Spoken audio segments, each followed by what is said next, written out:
Hello' everyone আই hope আপোনালোক আটাই ভালে আছে আৰু পঢ়া শুনা নিশ্চয় কৰি আছে চ' আমি ইয়াৰে আগত ডেকোডিং ছেশ্যন প্ৰায় নহয় পাঁচটা ডেকোডিং ছেশ্যন আমি কৰিছিলো আৰু আই হোপ আপোনালোকে আগৰ ভিডিঅ' কেইটা চাইছে যদি চাইছে তেতিয়াহ'লে খুবেই ভাল আৰু যদি নাই চোৱা তেতিয়াহ'লে সেইকেইটা ভিডিঅ' ইয়াৰে পিছত চাই ল'ব আৰু ইয়াৰে পিছত চালেও হ'ব বুলি এইকাৰণে কৈছো কাৰণ আমি গোটেইকেইটা ভিডিঅ'তে এতিয়ালৈকে বেলেগ বেলেগ টপিকছ লৈ আহি আছো আৰু এই টপিকছখিনি মূলত PYQs অৰ্থাৎ আগৰ কুৱেশ্যন পেপাৰ বিলাকত অহা কুৱেশ্যনছ বিলাক প্ৰিভিয়াছ ইয়েৰৰ কুৱেশ্যনছ আৰু লগতে আমি নিজাববীয়াকৈও কিছু MCQs প্ৰভাইড কৰি আছো চ' এই ক্লাছ কেইটা কৰি থকা হৈছে মূলত JEE এক্সামৰ কাৰণে যিটো আহি একেবাৰে ওচৰ পাইছে গতিকে আমাৰ এইকেইটা ডিকোডিং ছেশ্যন ইয়াতে আমি PYQs ডিছকাছ কৰি আছো আৰু লগতে MCQs কৰি আছো আপোনালোক আটাইৰে কাৰণে ইউজফুল হ'ব বুলি মই ভাবো গতিকে ইয়াৰে আগৰ ভিডিঅ' কেইটা বহুতে চাইছে ভাল ৰেছপন্স দিছে আটাইকে ধন্যবাদ জনাইছো আৰু আজি আকৌ এটা ছেশ্যন আৰম্ভ কৰিবলৈ লৈছো গতিকে আহক পলম নকৰি ভিডিঅ'টো আৰম্ভ কৰি দিওঁ আপোনালোক আটাইকে স্বাগতম জনাইছো ই গুহি পাঠৰ আন এটা ভিডিঅ'লে নমস্কাৰ মই ইমন আপোনালোকৰ ইংলিছ টিচাৰ আৰু আমি পঢ়ি আছো JEE এক্সামৰ কাৰণে আমি কৰি আছো ডিকোডিং ছেশ্যনছ আৰু য'ত আমি এটাও প্ৰশ্ন নেৰো বুলি কৈছো আপোনালোকেও যাতে ক্লাছটোত এটাও প্ৰশ্ন মিছ নোহোৱাকে গোটেইখিনি যাতে চাই আজি আমি লৈ আনিছো ইৰৰ ডিটেকশ্যন আজি যিটো পাৰ্ট 6 আমি লৈ আনিছো ইয়াতে আছে ইৰৰ ডিটেকশ্যন আৰু কেৱল ভুল কেইটা ডিটেক্ট কৰাই নহয় আমি শুধৰণিখিনিও আপোনালোকক কৈ গৈ থাকিম ঠিক আছে এটা এটা সেন্টেন্সৰ 4টাকে পাৰ্ট দিয়া হ'ব আৰু সেই পাৰ্ট কেইটাৰ ভিতৰত কোনটোত ভুল আছে আমি বিচাৰি উলিয়াব লাগে প্ৰথমতে আৰু তাৰ পিছত আমি তাৰে শুধৰণিটো কৰিব লাগে ঠিক আছে সো এইখিনি বস্তু আজি আমি চাম আহক প্ৰথম কোৱেশ্চনটো ফালে যাওঁ প্ৰথম কোৱেশ্চন কেইটা PYQs ৰ পৰা দিয়া হৈছে ইৰৰ ডিটেকশ্যন প্ৰথমতে আমি PYQs ৰ পৰা পাম so here is question number 1 4টা পাৰ্টৰ এটা সেন্টেন্স দিয়া আছে চাব we discuss about the problem so thoroughly on the eve of the examination eve মানে হৈছে evening that I found it very easy to make it out ঠিক আছে make it out মানে বুজি পোৱাৰ কথা কৈছে মই ইয়াক বুজি পাবলৈ একেবাৰে সহজ যেন পালো যে আমি পৰীক্ষাৰ আগদিনাখন ৰাতি বা পৰীক্ষাৰ দিনাখন ৰাতি যিখিনি প্ৰব্লেম আছিল সেইখিনি ইমান থৰলি ইমান ডিটেইলত পুংখানুপুংখভাৱে ডিছকাছ কৰিলো যে মই একেবাৰে সহজতে ইয়াক বুজি পালো তো আমি যেতিয়া এই সেন্টেন্সটো চাইছো ইয়াতে ভুলটো ক'ত আছে বিচাৰি উলিয়াব লাগে অৰ্থাৎ কোনটো পাৰ্টত আছে সো আমি ভালকে চালে এটা বস্তু মন কৰিছেনে যে ডিসকাস মানে হৈছে টু টক এবাউট ডিসকাস মানে হৈছে টক এবাউট তাৰ মানে ইয়াতে এটা এবাউট ইনবিল্ট প্ৰিপজিশন এটা অলৰেডি লাগি আছে ডিসকাসৰ পিছত আপোনাৰ এবাউট বুলি আকৌ এটা প্ৰিপজিশন দিয়াৰ দৰকাৰ নাথাকে ইয়াতে ঠিক আছে ইয়াৰে কোনো দৰকাৰ নাই গতিকে গণ্ডগোলটো ক'ত আছে পাৰ্ট এ টোতে গণ্ডগোল আছে সো আমি বিচাৰি পালো যে option A will be the answer ইয়াৰে পৰা কি কৰিব লাগিব আমি about to গুচাই দিলে হল we discussed the problem so thoroughly on the eve of the examination that I found it very easy to make it out ঠিক আছে এইটোৱে হ'ব আমাৰ আনসাৰ নেক্সট কোৱেশ্চনটো ফালে যাম নেক্সট কোৱেশ্চনত কি দিছে চাব number 2 an Indian ship laden with merchandise got drawn in the Pacific Ocean ঠিক আছে merchandise মানে বহুতো বেহা বেপাৰৰ বস্তু যিবোৰ মাৰ্চেন্ট সকলে ইউজ কৰে তেনেকুৱা বস্তুৰে লোডেড হৈ আছিলে লেডেন হৈ আছিলে সেইখন কি হল পেচিফিক অcean অৰ্থাৎ প্ৰশান্ত মহাসাগৰত ডুবি গল এটা কথা মন কৰিছেনে শিপ বোলা বস্তুটো কি হয় মানুহটো নহয় শিপ হয় হয় নে নহয় জাহাজ হয় জাহাজৰ ক্ষেত্ৰত আমি কি ব্যৱহাৰ নকৰো ড্ৰোন ব্যৱহাৰ নকৰো ইয়াতে আমি কি ব্যৱহাৰ কৰিম ড্ৰোন ব্যৱহাৰ নকৰো ইয়াতে আমি সিঙ্ক ব্যৱহাৰ কৰিম ঠিক আছে গতিকে এই যেটো পাৰ্ট আছে অপশন সি ইয়াতে গণ্ডগোলটো আছে আমি বিচাৰি পালো so C will be the correct answer for question number 2 ঠিক আছে ড্ৰোনৰ হলনি আমি সিঙ্ক ব্যৱহাৰ কৰিম তাতে এই কথাটো মনত ৰাখিলে হ'ল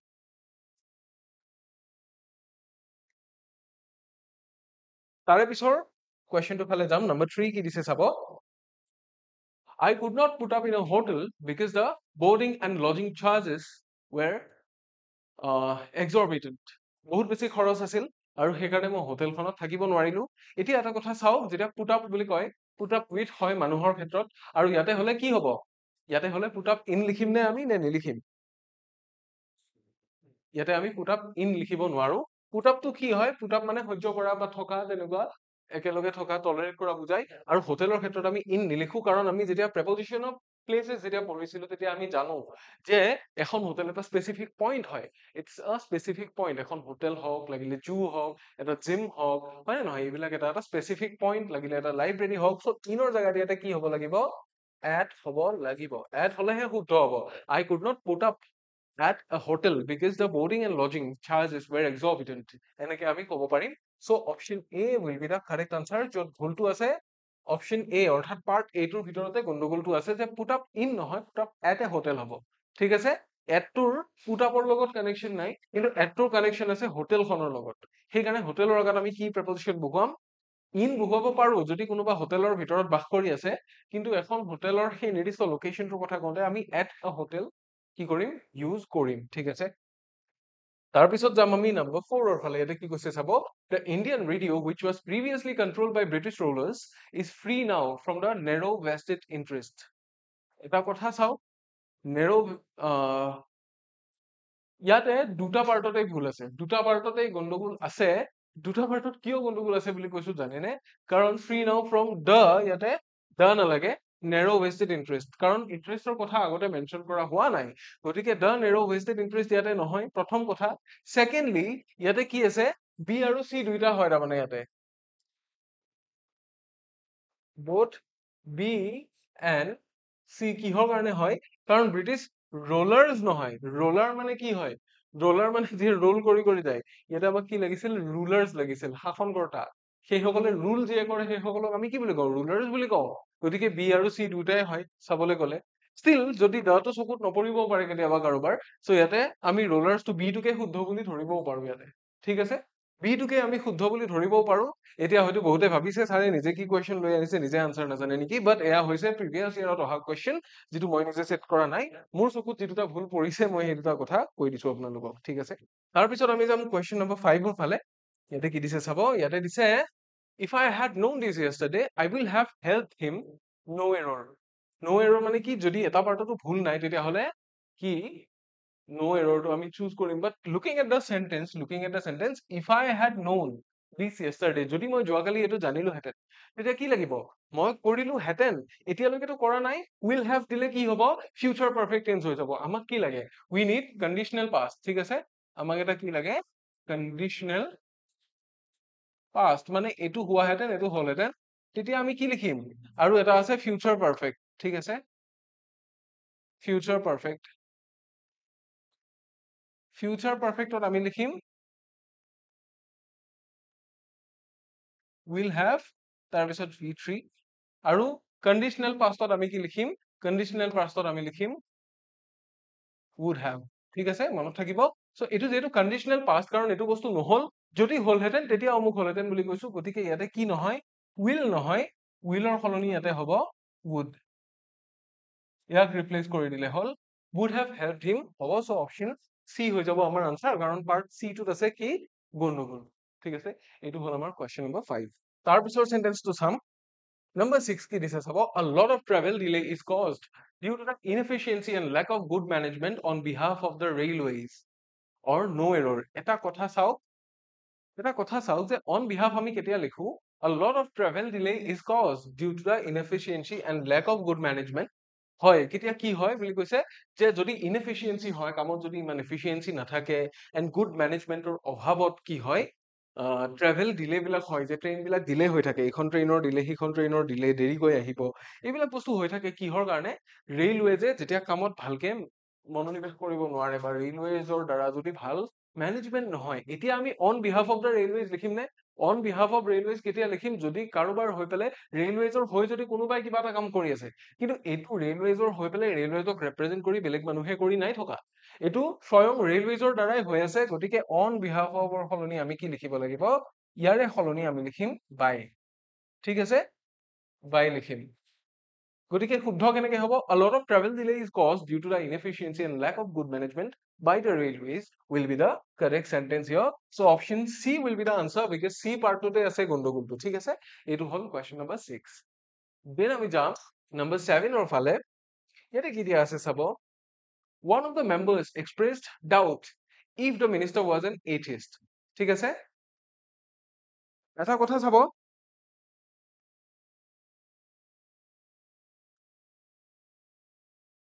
আমি ডাউটৰ কথা কৈছো ডাউটৰ কথা যদি কওঁ তেতিয়াহ'লে if সাধাৰণতে লিখা নাযায় ঠিক আছে one of the members expressed doubt that the minister was an atheist আমি লিখিব পাৰিম ডাউটৰ ক্ষেত্ৰত আমি if নাইবা whether আমি নিলিখো ইয়াৰে জাগাত কি লিখিম ইয়াৰে জাগাত আমি that লিখিম যে সন্দেহ এটা কৰিছে কি বুলি সন্দেহ কৰিছে সন্দেহৰ ক্ষেত্ৰত আৰু যদিহে বা জানো চাই এনেকুৱা নাহে সন্দেহেই হয় যে one of the members expressed doubt that the minister was an atheist. Atheist মানে হৈছে নাস্তিক, যিয়ে ভগৱানৰ ওপৰত বিশ্বাস নকৰে বা ভগৱান আছে বুলি নাভাবে। তো ইয়াতে আমাৰ গণ্ডগোলটো ক'ত আছে? পাৰ্ট বি টোত আছে। পাৰ্ট বি টোত আছে express doubt that,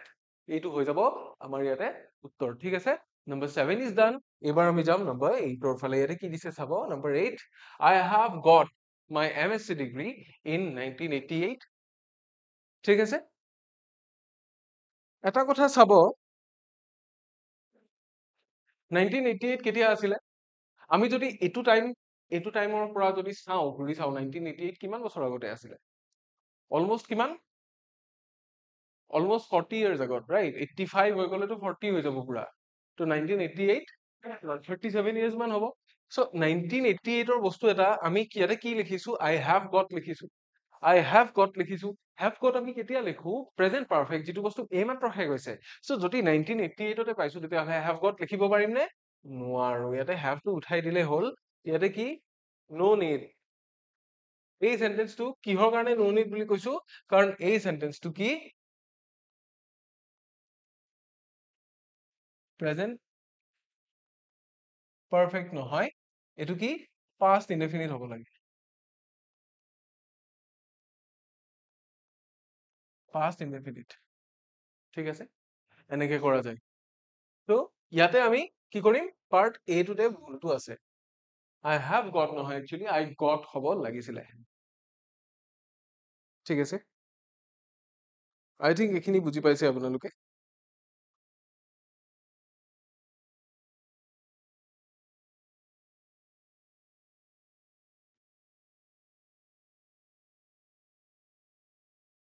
alright, then আমি যাম কুৱেশ্যন নম্বৰ 9 ৰ ফালে। ইয়াতে কি দিছে চাব, having received your letter this morning, we are writing to thank you for the same. এতিয়া এটা কথা ইয়াতে কি হ'ব, আপোনাৰ চিঠিখন আমি ৰাতিপুৱা ৰিচিভ কৰিলো আৰু আপোনালৈ আমি লিখি আছো কিহৰ কাৰণে? বিকজ আপোনাক আমি ধন্যবাদ দিব বিচাৰো, আপোনাক ধন্যবাদ দিবলৈ আমি লিখি আছো আপোনালৈ। এতিয়া এটা কথা চাব, ফৰ দ্য চেম বুলি যে ক'লো, দ্য চেমটো কোনটোক মই ৰেফাৰ কৰিছো? যে having received your letter this morning, we are writing to thank you for the same. তাৰ মানে লেটাৰখনৰ কাৰণে থেংক ইউ কৰি আছো। চেম বুলি লেটাৰখনৰ কথা ক'লো নে দিছ মৰ্ণিঙৰ কথা ক'লো, এইটো ক্লিয়াৰ হৈ নাযায়। সেইকাৰণে ফৰ চেম নিদি পেলাই ফৰ ইট আমি লিখিম ইয়াতে। ঠিক আছে, ফৰ দ্য চেম নিলিখো, ফৰ ইট ইয়াতে আমি লিখিম। তো এনেকুৱা হৈ যাব, having received your letter this morning, we are writing to thank you for it. ঠিক আছে, so' option C will be the answer, because C পাৰ্টটোত গণ্ডগোলটো আছে। ঠিক আছে, এইটোৱে। এইটো আছিল নম্বৰ 9। এবাৰ আমি যাম কুৱেশ্যন নম্বৰ 10 ৰ ফালে। ইয়াতে কি দিছে চাব, 10ত, if you lend him a book, he will lend it to someone else and never you will get it back. ঠিক আছে, এটা কথা চাওক, বাকীখিনি ক'ৰবাত গণ্ডগোল আছে নেকি? if you lend him a book গণ্ডগোল আছে নাই? he will lend it to someone else গণ্ডগোল নাই? but গণ্ডগোল ক'ত আছে? and never you will, সেইটো হ'ব নেকি? নহ'ব, ফৰ্মেশ্যনটো উল্টা হৈ আছে। ইয়াৰ জেগাত কি হ'ব লাগে? and you will never হ'ব লাগে, তেতিয়াহে বাক্যটোৰ ষ্ট্ৰাকচাৰটো শুদ্ধ হ'ব। চিম্পল হয়, ইয়াতে বেলেগ আৰু ভুল বিচাৰি থাকি লাভ নাই। you will never get it back। ঠিক আছে, বাক্যটোৰ যিটো কি হ'ব লাগে, ফৰ্মেশ্যন হ'ব লাগে। ফৰ্মেশ্যনত এটা খেলি মেলি হৈ আছে, তো ফৰ্মেশ্যনটো খেলি মেলিটো আমি চল্ভ কৰি দিলো। এতিয়া আমি পালো যে পাৰ্ট চি টোত গণ্ডগোল হৈ আছিল। যদি এইটো এনেকে সলনি কৰি দিয়া যায়, তেতিয়াহ'লে বাক্যটো কাৰেক্ট হৈ যাব। চ' এয়া আছিল প্ৰিভিয়াছ ইয়েৰৰ পৰা দিয়া 10টা ফাইণ্ডিং এৰৰ বা এৰৰ ডিটেকশ্যনৰ কুৱেশ্যন। এতিয়া আমি নিজৰ ফালৰ পৰা আৰু কেইটামান আপোনালোকৰ কাৰণে দিম, যিখিনি 11 নম্বৰৰ পৰা থাকিব। তাৰে আগতে আছে এটা ইম্পৰ্টেণ্ট এনাউন্সমেণ্ট। যিসকল ষ্টুডেণ্টছ ইংলিছত উইক, আপোনালোকৰ কাৰণে আমি এটা ভাল খবৰ লৈ আহিছো। আপোনালোকক আমি ভালৰ কৰি ভাল খবৰ দি আছো। আমি এটা মক টেষ্ট এটা দিছিলো, free all Assam free open mock test এটা দিছিলো, আৰু সেই মক টেষ্টত ইতিমধ্যে কেইবাগৰাকীও ছাত্ৰ ছাত্ৰীয়ে, প্ৰায় 50 গৰাকীতকৈও অধিক ছাত্ৰ ছাত্ৰীয়ে যোগদান কৰিছিল। আৰু তাৰে ভিতৰত টপ ৰেংক লাভ কৰা যিগৰাকী ছাত্ৰ আছে, তেখেতে আমাৰ এই কোৰ্চটোলৈ ফ্ৰী এক্সেছ লাভ কৰিছে। আৰু 2 নম্বৰৰ পৰা 10 নম্বৰলৈ যিমানখিনি ষ্টুডেণ্টছ, যিমানখিনিয়ে স্থান অধিকাৰ কৰিবলৈ সক্ষম হ'ল, আপোনালোকৰ কাৰণেও বিশেষ ডিছকাউণ্ট অফাৰ আছে। বাট এই কোৰ্চটোৰ কাৰণে এতিয়াও বিভিন্ন অফাৰ্ছ আছে, যিখিনিত অকল ইংলিছৰ কুৱেশ্যন থাকিব, য'ত আপোনালোকে 50 নম্বৰ, যিটো JEE এক্সামতো আহিবলৈ গৈ আছে 50 নম্বৰ ইংৰাজীৰ, তো এইখিনি আপোনালোকক আমি ফ্ৰীতে দি থকাৰ নিচিনা হৈছে। ফ্ৰীতে নহয়, একচুৱেলি এই কোৰ্চটোৰ দ্বাৰা আপোনালোকে গোটেইখিনি মাৰ্কছ পাই থকাৰ নিচিনা হৈ আছে। কাৰণ এই কোৰ্চটোত আমি অকল ৰিডিং কম্প্ৰিহেনশ্যন কম্প্ৰিহেনশ্যন নহয় ৰিডিং কম্প্ৰিহেনশ্যনকে মূল বস্তু কৰি লৈ তাৰে বাহিৰে গ্ৰামাৰৰ যিমান বস্তু থাকিব পাৰে ফ্ৰেজেছ এণ্ড ইডিয়মছ হওক ভকেবুলাৰীৰ বস্তু হওক প্ৰেপজিশ্যন ডিটাৰমিনাৰৰ পৰা আদি কৰি সকলো ধৰণৰ বস্তু আমি ইয়াতে দিবলৈ চেষ্টা কৰিছো গতিকে মিছন কম্প্ৰিহেনশ্যনত আপোনালোকে মোৰ লাইভ এণ্ড ৰেকৰ্ডেড ক্লাছেছ বিলাক পাব লগতে পাব মক টেষ্ট বিলাক এই গোটেইখিনি বস্তু কাৰণে আৰু ষ্টাডি মেটেৰিয়েল হিচাপে PDF খিনি আছেই এইখিনি এক্সট্ৰাকে অকল ডেডিকেটেড ক্লাছ অকল ডেডিকেটেড ইংলিছৰ কাৰণে চ' যিসকল ইংলিছত অলপ দুৰ্বল বা ক্লাছবোৰ চাব বিচাৰে আপোনালোকে এই কোৰ্চটোত এনৰোল কৰিব পাৰে ঠিক আছে ক'বলগীয়াখিনি ইমানেই এবাৰ আমি যাম MCQৰ ফালে যিখিনি আমি নিজাববীয়াকৈ আপোনালোকক প্ৰভাইড কৰিছো নম্বৰ 11 কি দিছে চাব she has completed the work yesterday without any help গণ্ডগোলটো ক'ত আছে আমি কি টেন্সত লিখিছো she has completed অৰ্থাৎ প্ৰেজেন্ট পাৰফেক্ট টেন্সত লিখা হৈছে এতিয়া ওয়াৰ্কটো কেতিয়া কমপ্লিট কৰিছিল ওয়াৰ্কটো কমপ্লিট কৰিছিল yesterday হয়নে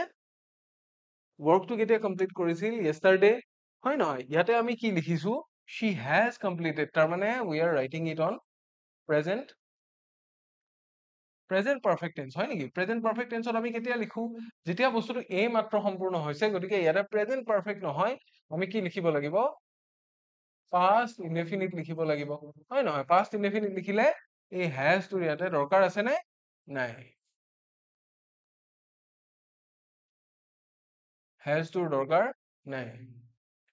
She completed the work yesterday without any help বাস এইটোৱে so A টোত গণ্ডগোলটো আছে ক'ত আছে গণ্ডগোল part A টোত আছে so A will be the correct answer for question number 11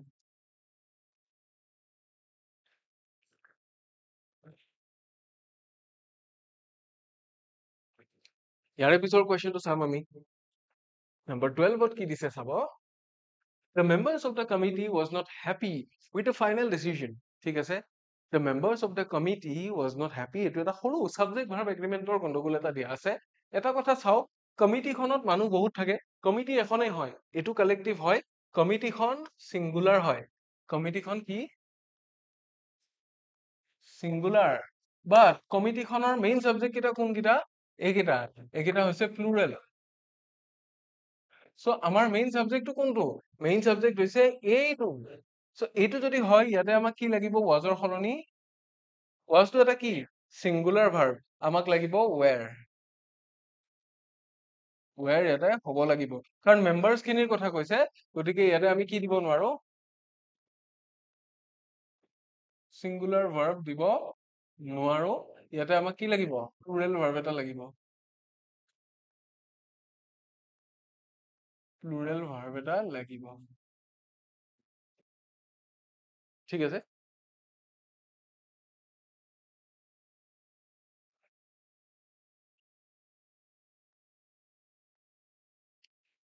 Number 13 চাব কি দিয়া আছে he denied to have seen the accused before denied to have seen হবনে হয় ডিনাই কৰা কথাটো হয় বাৰু যে সি দেখা নাই বুলি ক'লে কৈছে এতিয়া আগতে দেখা কথাটো মানা কৰিছেতো যে দেখিবলৈ অমান্তি হোৱা নাই দেখিছে বুলি অমান্তি হৈছে দেখিছে বুলি ক'বলৈ অমান্তি হৈছে so denied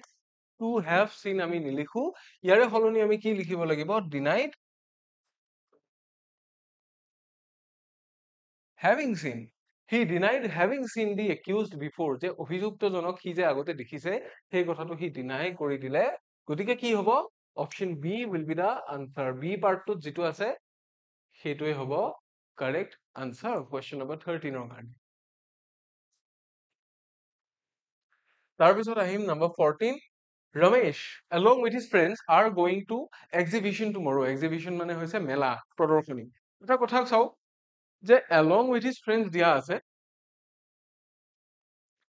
along with his friends আৰু along with টোৱে কি কৰিছে বেছি এমফাসাইজ কাক কৰিছে ফ্ৰেন্ডছক কৰিছে জানো নাই কৰা ইয়াতে আমাৰ মেইন সাবজেক্টটো হৈছে এইটো this one is the main subject এটো কি third person singular number তেতিয়া হলে ইয়াতে আমাৰ singular verb হবনে singular verb নহয় ইয়াৰে হলনি কি হ'ব লাগিব ইয়াৰে হলনি is will be the correct answer ঠিক আছে Ramesh along with his friends is going to the exhibition tomorrow ইয়াতে আমি B পাৰ্টটোত পালো গণ্ডগোল B পাৰ্টটোত গণ্ডগোল পাইছো কাৰণ B পাৰ্টটোত কি হৈ আছে এটা প্লুৰেল ভাৰ্ব দিয়া আছে ইয়াৰে হলনি আমি সিঙ্গুলাৰ ভাৰ্ব দিব লাগিব হয় নহয় সো সাবজেক্ট ভাৰ্ব এগ্ৰিমেন্টৰ এটা ইজি চাই কোৱেশ্চন এটো নেক্সট আমি যাম নম্বৰ 15 ৰ ফালে ইয়াতে কি দিছে neither the teacher nor the students was informed about the change এটা কথা চাব neither nor যেতিয়া থাকে neither nor বা either or যেতিয়া থাকিব তেতিয়া কি হয় in that case the verb agrees to the closest subject closest subject কোনটো verb আমাৰ ক'ত আছে was হয় নহয় ইয়াৰে closest subject কোনটো the students টো কি হয় plural number হয় the teacher টো কি singular হয় এইটো হল singular আৰু the students টো কি এইটো হৈছে plural গতিকে আমাক কি লাগিব was ৰ সলনি আমাক were লাগিব ইয়াতে হ'ব where লাগিব so part C ত আছে গণ্ডগোলটো option C will be the answer for question number 15 I hope এইখিনিলৈকে বুজি পাইছে very easy বেলেগ আৰু একো নাই complicated বস্তু একো নাই ইয়াতে ঠিক আছে next টো ফালে যাম এতিয়া next টো কি দিছে number 16 চাব she insisted to go to the market alone ইয়াতে এটা সৰু বস্তু এটা আছে যে she insisted যেতিয়া দিয়া থাকে insisted to go নহয় insisted that দিব পাৰো আমি otherwise ইয়াৰে পিছত কি preposition নালাগে যদি দিও preposition তেতিয়াহলে to নহয় to go নহয় ইয়াৰে সলনি কি হ'ব to go ৰ সলনি on going হ'ব তেতিয়া going to কি going is a gerund she insisted on going to the market alone এইটো কৈছে so option B অৰ্থাৎ B পাৰ্টত কি আছে গণ্ডগোলটো আছে she insisted to go নহয় she insisted on going to the market alone will be the answer will be the correct sentence ঠিক আছে এইটো আছিল number 16 এইবাৰ আমি যাম 17 ৰ ফালে ইয়াতে কি দিছে চাব the news are too good to be true এটা কথা চাব news টো কেনেকুৱা টাইপৰ news টো কি noun হয় news টো uncountable noun হয় নে নহয় uncountable noun so uncountable noun যদি হয় ইয়াৰ লগত আমি কি বহুৱাম uncountable noun হয় ইয়াৰ লগত আমাক কি লাগিব are নহয় এটা requires singular verb এটা লাগিব আমাক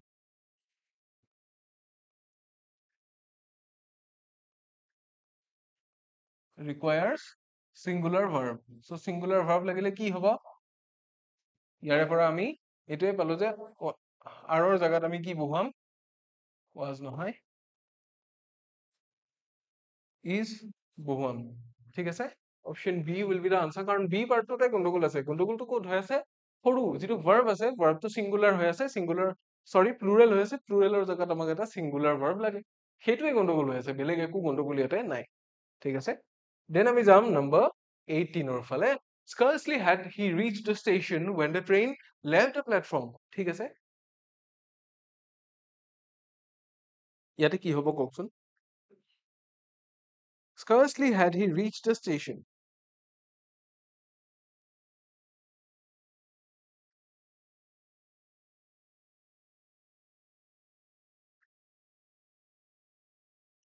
scarcely বা hardly যেতিয়া ব্যৱহাৰ কৰা যায় তেতিয়া এটা কথা কি হয়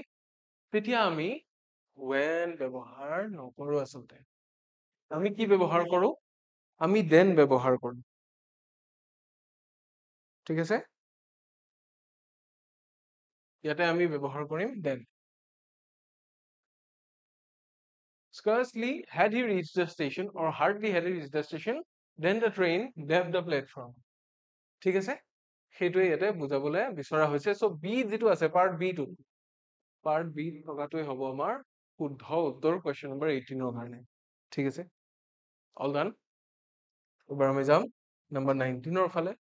ইয়াতে কি দিয়া আছে চাব he is one of those players who works hard এতিয়া he is one yes definitely he is one কিন্তু he is one of to এটা part those players সেই players খিনিৰ কথা কৈছে যিয়ে কষ্ট কৰে so who work hard এই ভাৰ্বটোৱে কাৰ লগত এগ্ৰি কৰি আছে এই প্লেয়াৰ খিনিৰ লগত এগ্ৰি কৰি আছে গতিকে আমাক ইয়াতে s নালাগে কি হ'ব ইয়াৰে জাগাত কি হ'ব who work কি সেই প্লেয়াৰ কিজনৰ ভিতৰত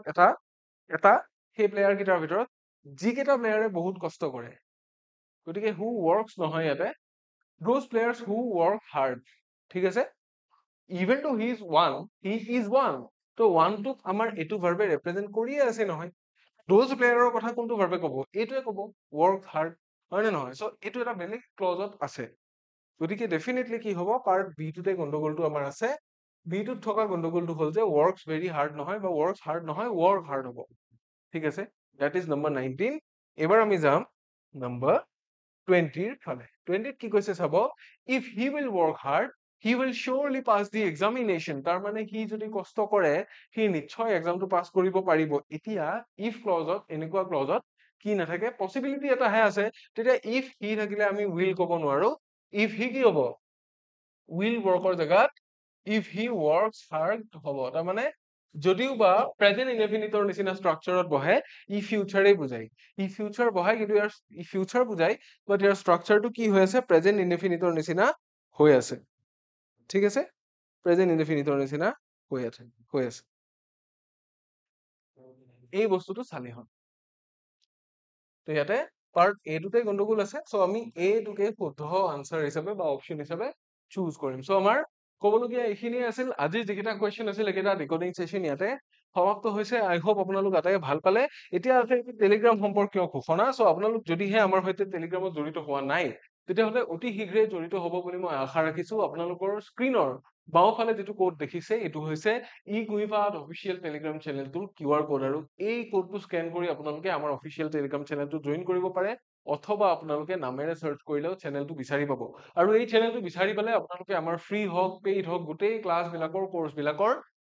আপোনালোকে ডিটেইলছ গম পাব, লিংক পাব, PDF বিলাক লাভ কৰিব। লগতে ক্লাছৰ উপৰিও আমাৰ পেইড কৰ্চ বিলাকৰ বিষয়ে ডিটেইলছ আপোনালোকে গম পাব। কেতিয়া কোনটো আমি কৰ্চ লঞ্চ কৰি আছো, কেতিয়া কোনটো কৰ্চত কি অফাৰ চলি আছে, আৰু আমি লঞ্চ কৰা মক টেষ্ট বিলাকৰ বিষয়ে গম পাব, আমাৰ গুগল ফৰ্মছ বিলাকৰ লিংক পাব। ইয়াৰ উপৰি আপোনালোকে পাই আছে job notifications, daily newspaper, current এফেয়াৰ্ছৰ PDF, এই গোটেইবোৰ বস্তু ফ্ৰী অফ কষ্ট দি আছো আমি।